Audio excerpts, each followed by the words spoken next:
Hello guys, आज की इस वीडियो में हम टाइप्स ऑफ केमिकल रिएक्शन पढ़ेंगे। तो चलिए वीडियो को स्टार्ट करते हैं। टोटल 5 टाइप की केमिकल रिएक्शन हम डिस्कस करेंगे इस वीडियो में। पहला है आपका कॉम्बिनेशन रिएक्शन, सेकंड है डिकम्पोजिशन, थर्ड है डिस्प्लेसमेंट, फोर्थ है डबल डिस्प्लेसमेंट एंड फिफ्थ है आपका ऑक्सीडेशन एंड रिडक्शन। तो आइए एक एक करके इनको डिटेल में पढ़ते हैं।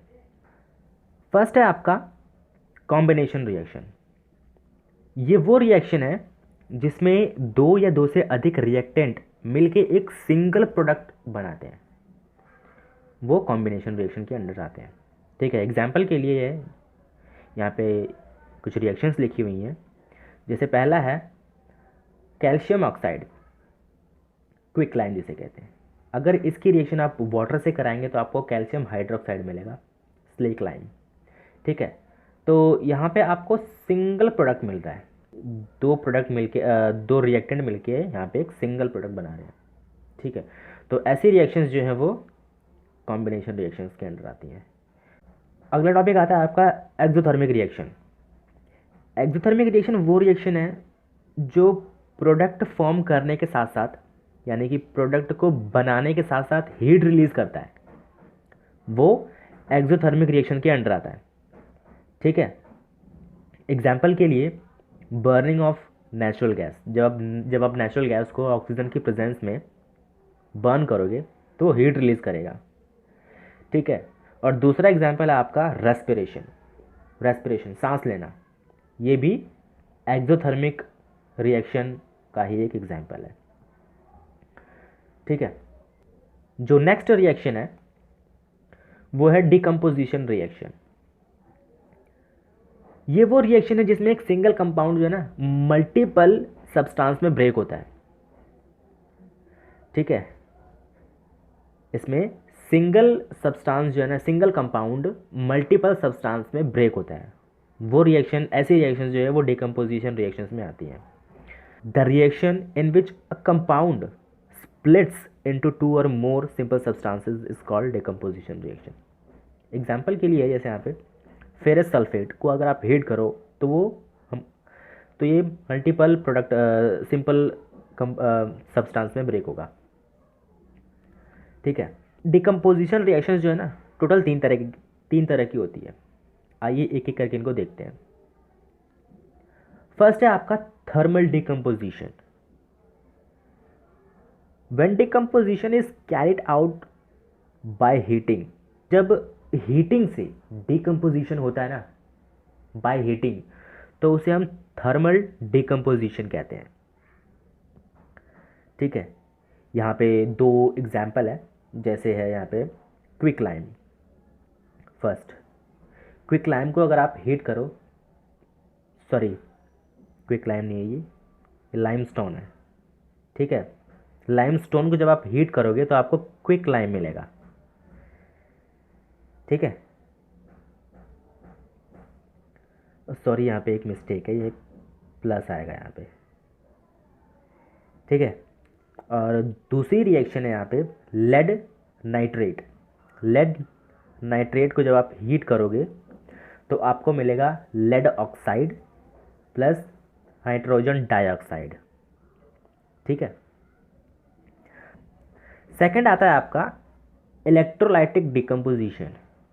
अब इसमें क्या है, इसमें डिकम्पोजिशन जो है ना वो इलेक्ट्रिसिटी अप्लाई करके की जाती है। That's called electrolytic decomposition when decomposition is carried out by passing electricity। ठीक है, तीसरा आपका है यहाँ पे फोटोलाइटिक डिकम्पोजिशन। फोटोलाइटिक डिकम्पोजिशन वो डिकम्पोजिशन है जब सनलाइट की प्रेजेंस में डिकम्पोजिशन होता है। ठीक है, when decomposition is carried out in presence of sunlight, it's called a photolytic decomposition. अगला टॉपिक आता है आपका एंडोथर्मिक रिएक्शन।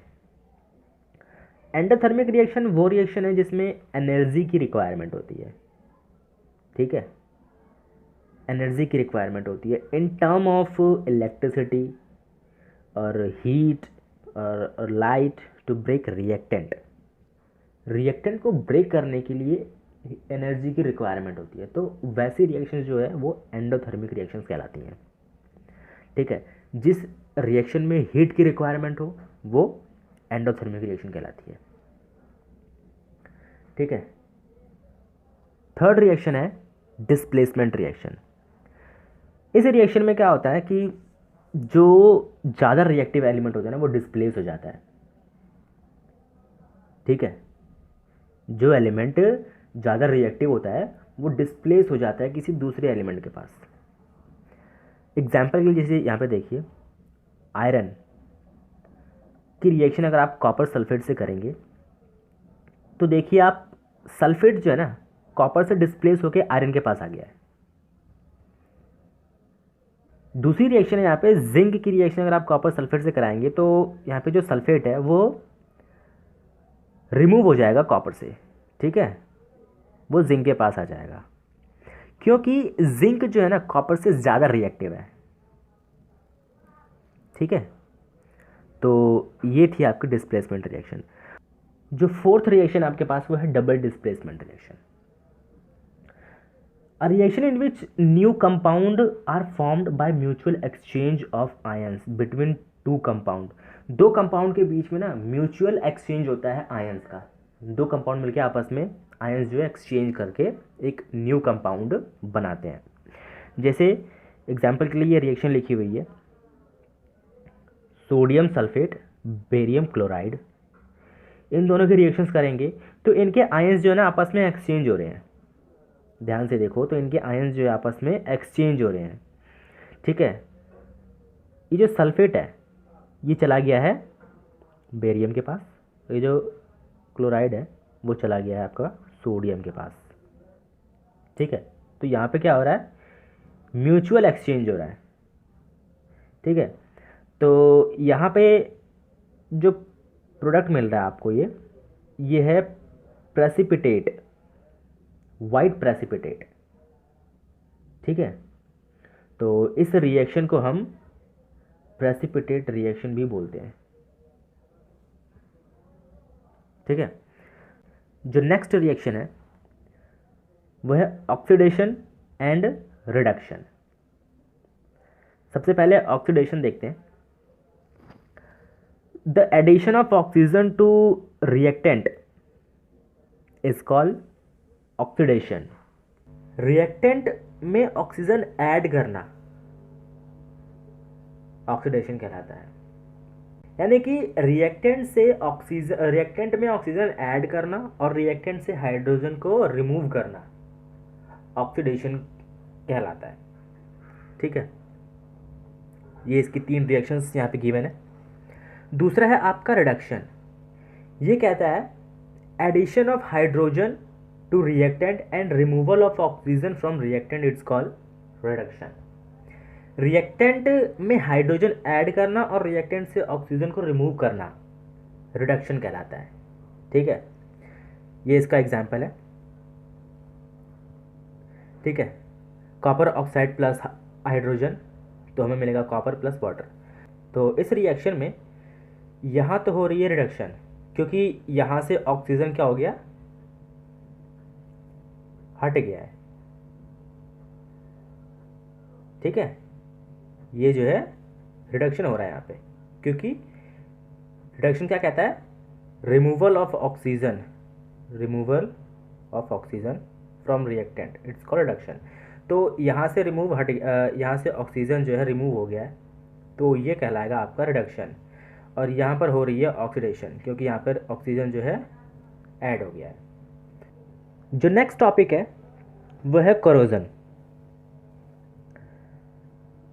ठीक है, कोरोजन को सिंपल टर्म में कहते हैं जंग लगना, रस्टिंग। ठीक है, चलिए इसको देखते हैं।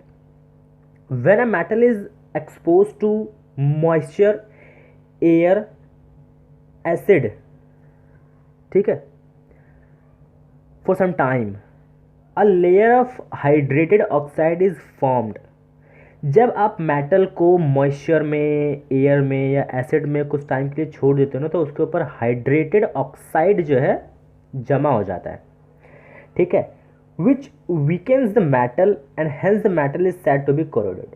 जो क्या करता है कि मेटल को कमज़ोर कर देता है और उसे हम कहते हैं कि जो मेटल है वो कोरोड हो गया है।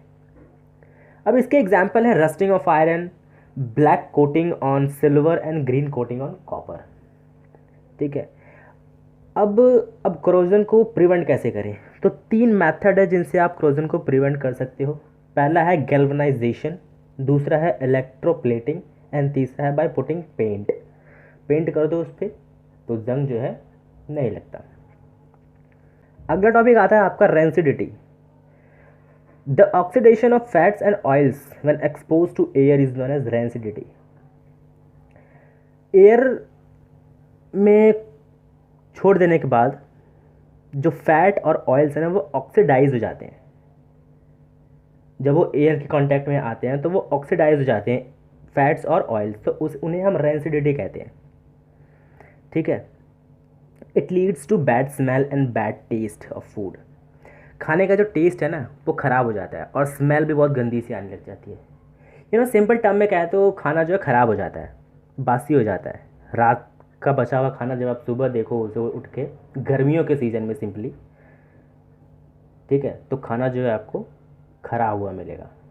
टेस्ट जो उसका जो टेस्ट है वो चेंज हो जाएगा और स्मेल भी बहुत अजीब सी आएगी। ये 4 मेथड हैं जिनसे आप खाने को ना ख़राब होने से बचा सकते हो, ठीक है। रेंसिडिटी प्रिवेंट करने के 4 मेथड है। पहला है बाय एडिंग एंटीऑक्सीडेंट्स।